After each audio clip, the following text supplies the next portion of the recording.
internal user survey. It'll be taken by Ms. Lallu Joseph, and it's my privilege to introduce her on this forum. So she is an accreditation coordinator and quality manager for CMC Vellore, which is the largest hospital in the country to be accredited by NABH. She's a principal assessor of NABH and trainer for NABH and CAHO, Secretary General for CAHO. Prior to joining, she was a vice president of a software company.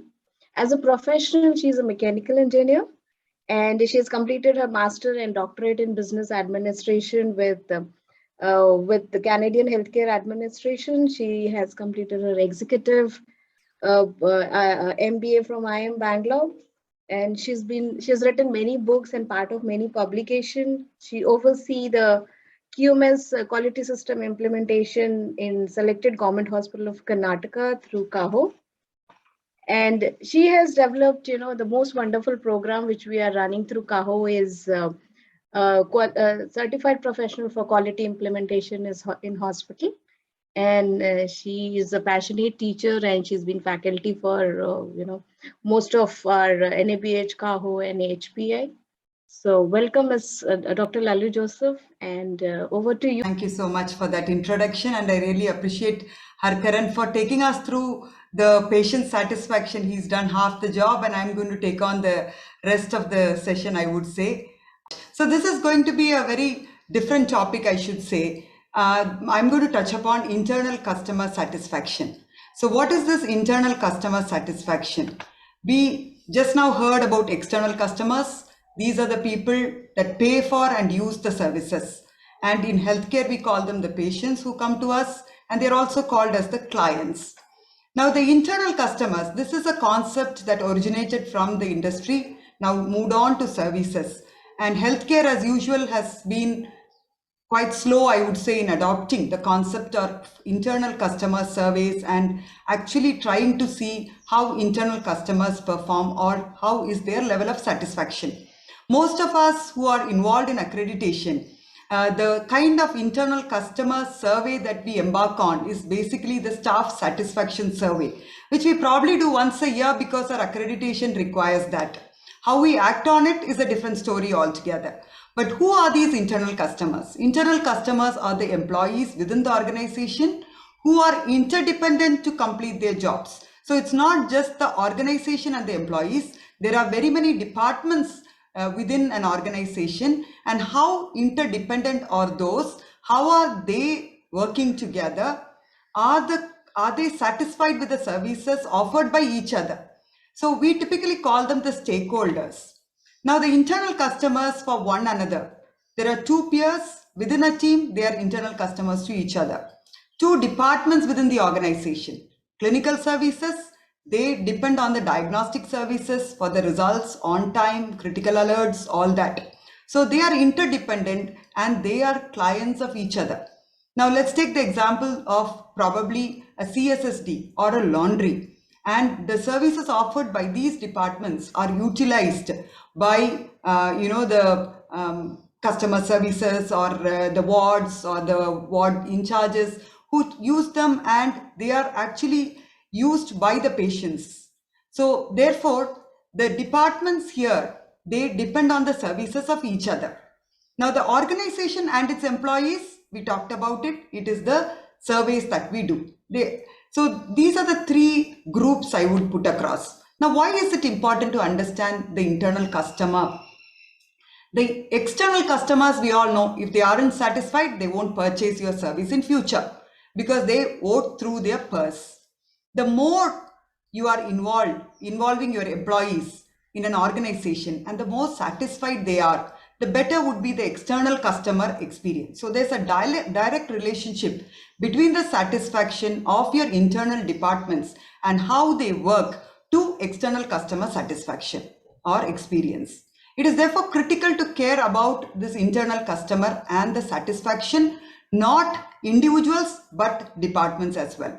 If the simple metric is ignored, every employee will be fighting internal battles just to be productive. They'll try and make sure that their departments are functioning, and the overall output of the organization definitely will suffer if they don't function together.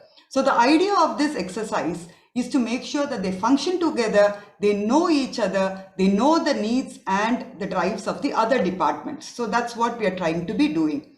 So how do you manage this internal customers? Now, NABL typically asks for these kind of surveys to be conducted.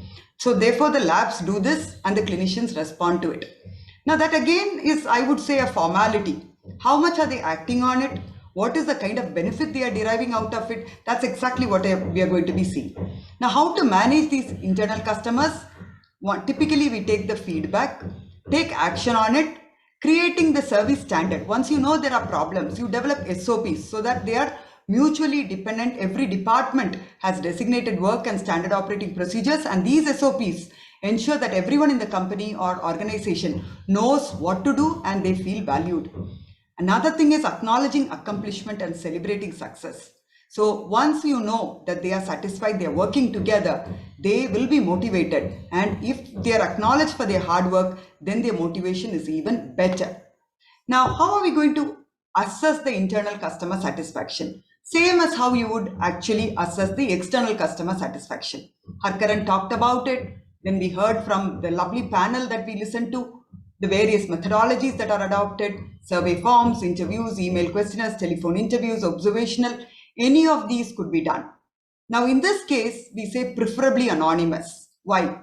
Because, we are working together. You wouldn't want to give a critical feedback with your name. But if the culture of the organization is good, it is good to have it. I would always prefer a written feedback with the name rather than an anonymous one. So that typically depends on the culture in the organization. If your culture is mature, you have an established culture where people don't fear to give their comments about the other departments for betterment, not critical, then you should go ahead with, getting them their names, departments, everything written down. Some of the examples of internal customer satisfaction in hospitals: clinician satisfaction with the lab services, clinician satisfaction with imaging services, ward managers, their satisfaction with laundry, CSSD, the clinicians, nursing department satisfaction with EMR or IT support that is, obtained from the IT department, department satisfaction with maintenance department. Often we hear complaints, these guys are not coming, nothing is getting addressed on time. Staff satisfaction surveys, calibration services and their satisfaction, clinician satisfaction with interdepartmental consultation services in wards. This is between clinical departments. So these are some of the examples. Now, how do you conduct these internal user satisfaction audits? Identify the frequent users of the department. Now, that is what is important. You don't send it to everybody. Now, you want to understand the services or use satisfaction of radiology services. Then you will have to look at all those users who use radiology department the maximum. Don't pick, or you could use all the departments. You could send it to all clinical departments. Certainly radiology will be used by all clinical departments. But if it's a huge area, if it's a huge hospital, pick out those frequent users of the department. Then this is the most important step. Call for the audit team. Don't do it like a third-party exercise where quality team is developing everything and acting like a police force. You have to have an audit team where your quality team can be there. Representatives from various departments are involved. Now, representatives from the user department. Now, we are going to audit the radiology services. The major group should be radiology sitting there. They should not feel threatened as though, some third party is doing a survey on them, on their services. Now, you will have to have discussions, multiple rounds of discussions, where you decide on the methodology, who needs to be surveyed, who are the respondents, what is the type of sample size, what is the period of the survey, maybe a month, maybe 15 days, maybe 10 days, who will analyze and report it, what are the questions that we are going to be typically asking, and do it with the consensus of everybody. If people are not comfortable having a question, don't have it, don't push it. Over a period of time, the culture will develop, and certainly over the years, you will have such, difficult questions answered. It's a good practice to get it administered by a third party. Now, in healthcare organizations, now the quality team is almost seen like a third party. You're not directly related to nursing service or your clinical service or your maintenance and general services. You're seen as an independent body. So these kind of services, if administered by the quality team, the acceptance is better. Now, what do you typically put in a questionnaire? Avoid yes and no, because people, it is very blunt. You're not giving them the option to have a maybe answer. But many disagree with that. I want to know whether it is yes or no. But it's always preferable in such cultural settings of organizations like hospitals, better to have also people sitting on the fence, preferably a Likert scale, a 3-point, 5.7 scale. But the easiest one to administer would be a 3-point scale, ranging from agree to disagree, satisfied, dissatisfied, often, rare, relaxed, stressful, all those. Now, when it comes to a patient satisfaction survey, we talk about not more than 10 questions maximum, or keep it at 8 questions. Here we talk about less than 15, ideally 14 to 15, or maximum up to 18. Now, questions should cover components of the service. Don't completely be technical. Include non-technical aspects or service aspects as well, like how are they responding to queries, how about the politeness of the staff, adherence to PPE, etc. And you have to give provisions for them to write in case the scoring is poor. They'll have to justify why they are giving it. They may not, but give them the provision. Final question, it's good to assess the overall satisfaction. How satisfied are you with the services of radiology, of laboratory, of virology, of biochemistry, whatever, whichever area you're going to be assessing. Provision for suggestions and comments, respondents, name, detail. Again, I mentioned that can be optional, but if the culture is good, keep it there. Respondents, department, make it mandatory. Only then you can segregate them better. Now, these are some of the questionnaire that we use at CMC, and we have always been practicing ever since we started our quality department. This is one of the first exercises that we began to understand the internal user satisfaction of departments, between departments. So therefore, I feel a culture has come in now that people are open about giving feedback, and departments are not critical, and they are open about giving feedback and getting feedback as well from their peer. So this is a questionnaire on CSSD services. This is on the laundry services. Who are the respondents? It's basically in our setup, the ward clerks, ward managers, nurse managers, they are the ones who are, directly responsible for the linen, and they know the quality of the linen that comes in. User satisfaction of radiology department. Now, this is something all clinical services on a yearly basis provide the feedback, and this is analyzed and sent back to the radiology department, and all the points are critically evaluated. Like departments, all 7 major labs are being provided feedback by the clinical services, virology services, and all departments, I would say, including engineering, maintenance, and all that. Now, I want to quickly touch upon how we used this internal customer satisfaction as a quality improvement project. Now, how you can use it also. How do you do it? You collect the baseline data and areas of improvement, whatever has come out of the survey, use them and try to address them, and use quality tools. All the tools that we know of, the 7 managerial tools, the 7 basic tools, use them as you understand the system. Implement the changes, and that could be done in phases. Ensure periodical audit every year, once in 2 years, once in 3 years, and then also make it as an indicator and see how the trend, what the trend is. Now, I'll show you a simple example of how we used this internal user satisfaction surveys and the interventions that we did following the surveys as a continuous improvement for our CSSD services.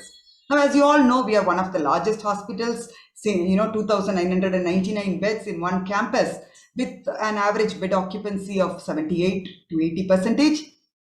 And the CSSD in CMC Lallu started in 1972, supplying to about 7 wards.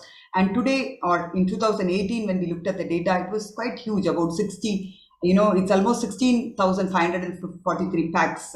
Situation was not that glossy when we started with our NABH accreditation process, and Madam Gracie Mathai would vouch for it. I still remember what she said when she went in 2010 for our pre-assessment, the condition of the practices that we had back then. And we had lots and lots of non-compliances that were coming out, complaints from the nursing services, complaints about on surveys that we conducted, and complaints and non-compliances from our auditors and assessors as well.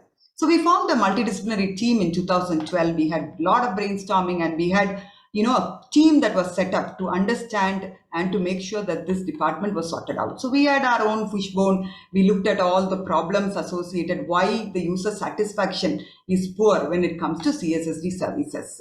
So we wanted to do a baseline survey, and we actually looked at a 5-point scale ranging from strongly agree to disagree with 20 statements. We had 20 questions, and we chose the charge nurses of the wards, about 117 of them in 2012, to respond to the survey. Now, this was the baseline survey. If you look at it, most of the components were below 50%. Look at it. I am fully satisfied with the services provided by CSSD. Only 54% said that they were happy with the services provided. So we knew, all these 20 components after brainstorming we had put in, and then we knew this is what we were going to work on. So we actually categorized them as vital, essential, and desirable. Vital are the ones that were below 50% that we were going to immediately work on. Essential 50 to 80, yes, we'll work on them, but on not that kind of a stress that we would give the way we would give for vitals. And the desirable, they are already there above 80%, but we'll still continue to monitor.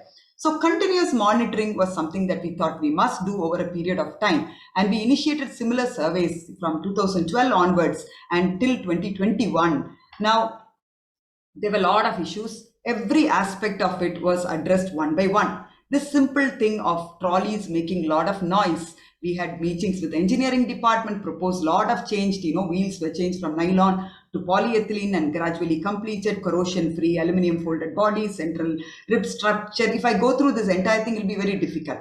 So we looked at multiple interventions, and even after all that, from 2012, the results went up to 62% in 2018. So like this, every aspect of it, we kept looking at the data. We had these, the indicators also captured. For example, here, the buffer stock in the wards and in CSSD, we increased them, and the number of dues. This is one complaint that most nurses had, that CSSD used to not return those items that were sent to them.